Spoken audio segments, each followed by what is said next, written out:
What's up, guys? This is Draco Backpack Sack 22 giving to you guys another original combo by me. It's an Orcust Mekk-Knight combo that essentially skill drains your opponent's field while still being able to play and hopefully being able to win the duel. Now, this combo plays through multitude of different hand traps. Obviously, the mulch armies are very good right now, so I try to map up my combo to play through them as much as possible. But honestly, even if you give your opponent a bunch of draws, you can still end on a board that is probably ignorant to how many cards are in their hand almost, just because you're skill draining the board, and unless they have like a direct out, then you're probably going to win the game. So that's pretty cool.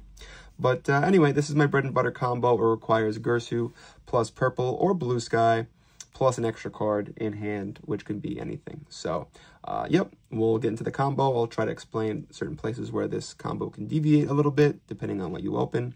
So first, we're going to normal summon our Gursu, the Orcust Mekk-Knight, and we're going to go ahead and dump our Orcust Nightmare. So from here, we'll know if our opponent has any kind of mulch army. I send the Nightmare over Harp just because, obviously, opponent can full Los, and we don't want to have to worry about that right away. But we're going to use Gursu's effect to give our opponent a token, give ourselves a token, which we will immediately link off for the Orcust Link 1, the Galatea Eye, the Orcust Automation. So we'll put that next to the extra monster zone. And since there are 2 cards in a column, we can go ahead and special summon our purple. We're going to use purple's effect. This will be our first add. Now, if you want to play around Droll and you have an extra extender, you can go ahead right here to get your Indigo Eclipse. But we'll go for the proper combo line, which will require blue sky as an extender. We'll special blue sky to then go ahead and search the Indigo Eclipse, which is now in our hand. So now that we know that our opponent doesn't have Droll, we can go ahead and pitch our own Droll for the Galatea Eye, and we can go ahead and get the World Crown, the World Legacy World Crown. So from here, we're going to link off the Galatea and the Blue Sky and go into Mekk-Knight of the Morning Star. So this requires a Mekk-Knight monster, 2 monsters plus including a Mekk-Knight monster. We have to pitch a Mekk-Knight or World Legacy card. So we're going to pitch the Indigo Eclipse here, and it's going to search us any World Legacy card. And we're going to go ahead and get the World Legacy Secret. So World Legacy Secret is our floodgate that we're going to try to flip on our opponent's turn to negate a column. It negates your opponent's monsters that would resolve in the same column as a Mekk-Knight. So we want to ensure that we have it. We can get the memory right here, but we want to play through Nib as best as possible. So we're getting the secret here, and then we'll set the memory later in the combo. But you can hypothetically do it the other way around if you wanted to. So from here, we're actually going to do something a little odd. We're going to banish our Nightmare, but not to use our Nightmare. We're going to use the Galatea's effect, okay? So if you're not listening to the audio, you're going to be a little confused because I'm going to summon non-dark monsters. But yeah, we're using the Galatea to banish the Nightmare, not using the Nightmare, okay? Not using the Nightmare. So what we're going to do here is we're going to special summon our Crown. And from here, we're going to link into our Galatea.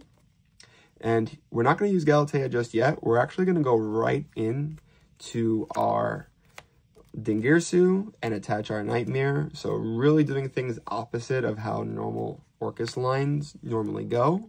So, but it should make sense. So we're going to link off the Gursu and the Ding. And because now we have a World Legacy card in our graveyard, we can now go into Lib, which is a light monster. We're not dark locked. We haven't used our Nightmare. So we can use our Lib, and we're going to use its effect to set whichever we didn't add off of our Morning Star, right? So we can get our World Legacy memory. So you should have access to both of these 2 cards right now. If you open one of these 2 cards, what's cool is we still have one more target, which happens to be Monster Reborn in the form of World Legacy Succession. So this is just another extender. It helps you play through a hand trap. So basically you can think to yourself, if you open one of these 2 cards, or if you open the Crown or the Babel or the Crescendo, you know, there are points in the combo where you can just get succession to play through an extra hand trap. So that's really cool. But we're going to just pretend that we have these 2 cards right now. One of them is going to be set. One of them is going to be in our hand. Doesn't really matter which is which. So from here, what we're going to do is, now that we have our Nightmare back in the graveyard, we're going to go ahead and banish it. Doesn't really matter which monster you choose to target, as long as it's a legal target. And we're going to go ahead and dump our harp, right? So here, we're going to use our harp to banish it to some of the only Mekk-Knight that we haven't really access to yet, which is going to be our Simple Skeleton. We're going to use our Lib and our Simple Skeleton to link into Longursu, which is a card that I've re-added to my deck since my deck profile. So I did end up taking out the Unicorn to add back in Longursu, just because it's another Orcust name in case you get stopped in weird places, or if you open with Foolish Burial Goods as your starter. So here we're going to use our Skeleton to reborn the Galatea that we went into earlier. Here we're going to use Galatea, targeting specifically the Nightmare. Nightmare is super important to put back because we want to have that attack boost on our opponent's turn if we have the option. So this is going to seem, again, a little weird because we don't have any names left in our graveyard that we can really use on our opponent's turn. You would think that we would go for Babel here, but we will. We're going to go for the Babel. The Babel is going to be very crucial to our Lock 5 combo. So we're going to set and activate the Babel. So set, activate the Babel. And from here, we're going to link off the Longursu and the Galatea. We'll use the Longursu as 3 and the Galatea as 1 to go into our Endlingursu, which requires 2+, including an Orcust Link monster. So, mind you, our opponent still has the token. We're leaving the token there. A lot of people choose to take the token because they're overlaying a ding somewhere and then linking off into IP. I don't play IP anymore. I actually took that card out for some of the Millennium extra cards that require the combo. So I don't play that anymore. I don't play IP, which seems super weird, I know. But we want to end on Mekk-Knight cards, right? So we have the Link 2 Mekk-Knight, we have the Link 4 Mekk-Knight, and we have the Spell for Mekk-Knight and the Trap for Mekk-Knight. So we're going to go ahead and set all of them. I always put myself in the habit of putting cards under extra monster zones in case the columns come up later in the game. So from here, again, we don't have much in our graveyard, seemingly. But what's really cool is on our opponent's turn, as soon as they start to play, what we can do is we're going to go ahead and activate our memory, just because people won't really try to ash this if they don't pick up on what you're trying to do with Secret. So again, if they don't ash it here, what you do either way is you chain your Secret to summon an Indigo, which you pitch in your combo.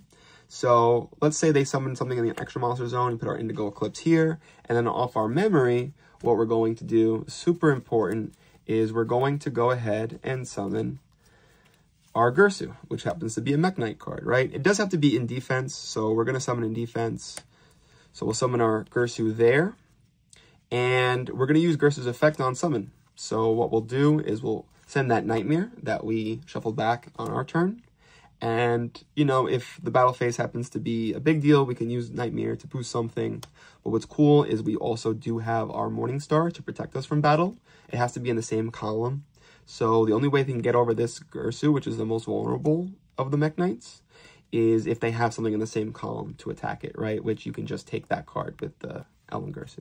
But anyway, we're going to off our Nightmare, we're going to send Harp, and we're locked into Darks and Mekk-Knights. But guess what? Guess which card fits both of those categories? You guessed it.